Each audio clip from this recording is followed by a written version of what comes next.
32% ఉన్నటువంటి ఎస్సీ ఎస్టీలు మీకు బుద్ధి చెప్పే రోజు ఒక రోజు వస్తుంది. చంద్రబాబు నాయుడు గారు, ఉప ముఖ్యమంత్రి పవన్ కళ్యాణ్ గారు.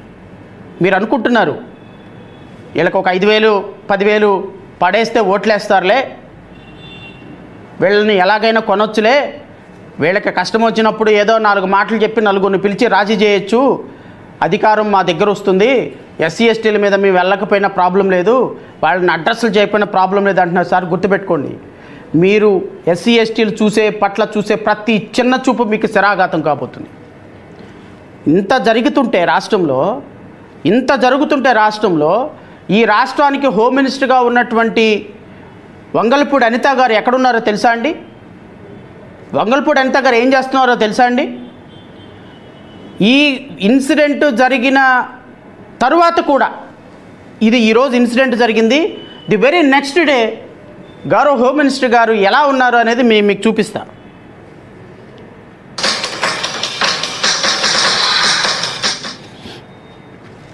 ఎందుకంటే మా రాష్ట్ర ప్రజలకి, రాష్ట్రంలో ఉన్నటువంటి దళిత బిడ్డలకు కూడా అర్థం కావాలండి ఇది.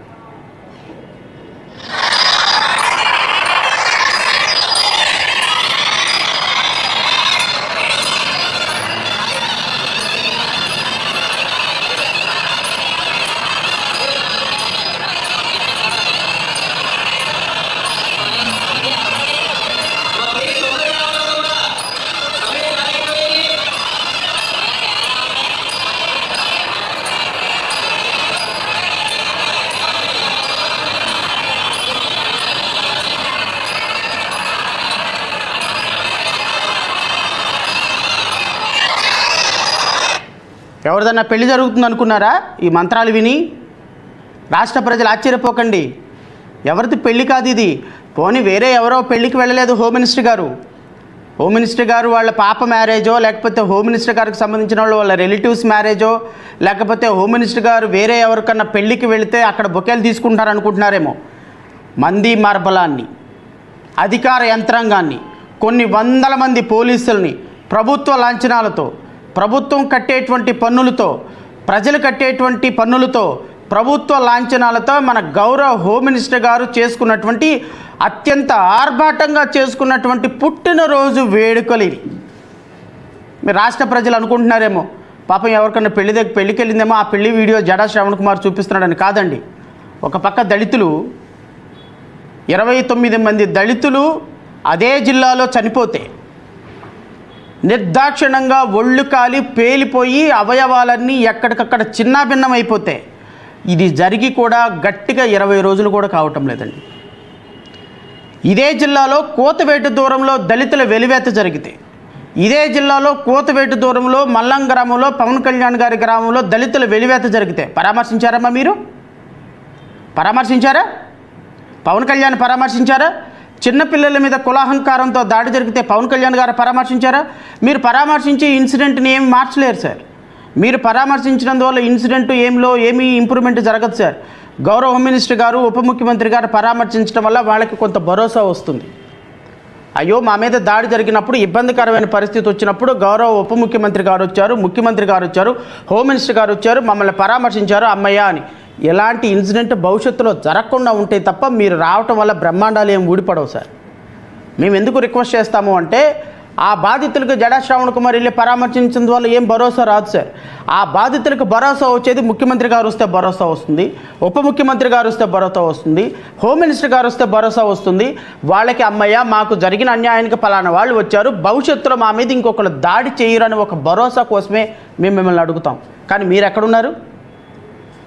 ఉప ముఖ్యమంత్రి గారేమో వస్తారు, ఉప ముఖ్యమంత్రి గారి గురించి చెప్తారు. ఇదిగో హోమ్ మినిస్టర్ గారేమో ఉంటే ఎక్కడో ఒక చోట క్రికెట్ ఆడుతూ సరదా వేలలో గోళ్ళ చేసుకుంటూ చిన్నపిల్లలాగా కేరింతలు కొట్టుకుంటూ మున్సిపల్ స్టేడియంలో ఉంటారు. లేదు అంటే అసెంబ్లీలో స్కిట్లు వేసుకుంటా, పాటలు పాడుకుంటా, డ్యాన్సులు వేసుకుంటా అసెంబ్లీలో ఉంటారు.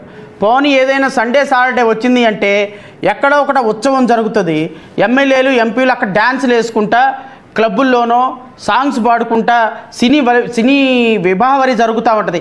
ఆ సినీ విభావరిలో డ్యాన్సులు వేసుకుంటా వేరలు వేసుకుంటా గౌరవ హోమ్ మినిస్టర్ గారు అక్కడ ఉంటారు. ఎప్పుడైనా సరదాగా సంవత్సరానికి ఒకసారి ఖాళీ దొరికితే ఇదిగో ఇట్లాంటి పుట్టినరోజు వేడుకలు చేసుకుంటా సరదాగా మంది మార్బలంతో అరేంజ్ చేస్తారు. వీళ్ళకి హోమ్ మినిస్టర్ పదవి ఇచ్చింది ఎందుకు అనుకున్నారు? దీనికోసం అండి. వీళ్ళకి హోమ్ మినిస్టర్ పదవి ఇచ్చింది ఎందుకు? ఇందుకోసమే, ప్రజలను పట్టించుకోమని కాదు. ఈ రాష్ట్రంలో ఈరోజు మీరు న్యూస్ పేపర్ చూడండి, ఒక గిరిజన బాలిక సామూహిక అత్యాచారం చేశారు శ్రీకాకుళంలో రణస్థలంలో. పరామర్శించారా మన రాజకీయ నాయకులు ఎవరైనా, అధికారులు ఎవరైనా పరామర్శించారా? ఉప ముఖ్యమంత్రి గారు కానీ లేకపోతే హోమ్ మినిస్టర్ గారు కానీ? ఎక్కడున్నారు హోమ్ మినిస్టర్ గారు? ఇదిగో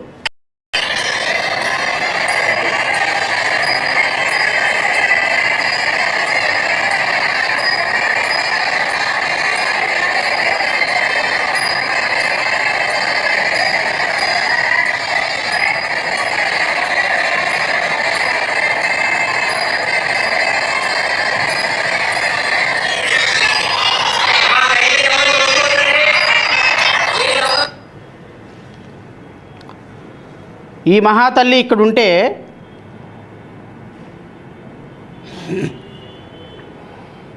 ఈ ఉప ముఖ్యమంత్రి గారు ఎక్కడున్నారో చూద్దాం.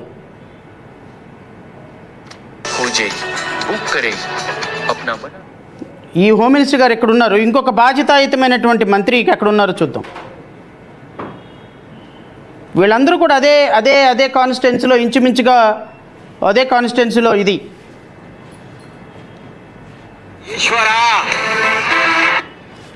ఇక్కడ ఉన్నారు ఉప ముఖ్యమంత్రి గారు. రాష్ట్ర ప్రజలు చూసి తరించండి.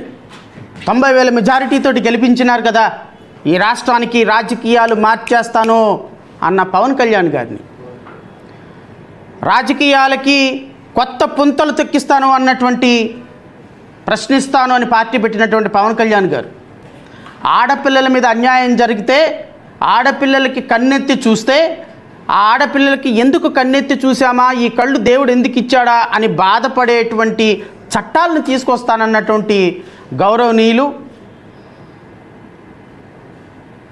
ఈ దేశానికి ఈ రాష్ట్రానికి మార్గనిర్దేశకం చేసేటువంటి ఒక శ్రీశ్రీ,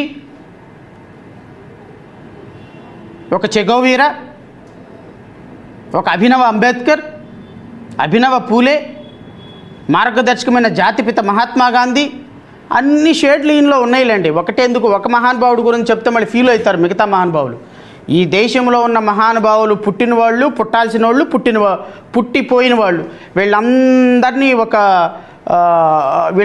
ఒక చోట కుదిపితే వీళ్ళందరినీ ఒక అక్షర రూపమో లేకపోతే రూపం ఇస్తే ఆ రూపమే పవన్ కళ్యాణ్ గారు, ఆ రూపమే మన ఉప ముఖ్యమంత్రి గారు.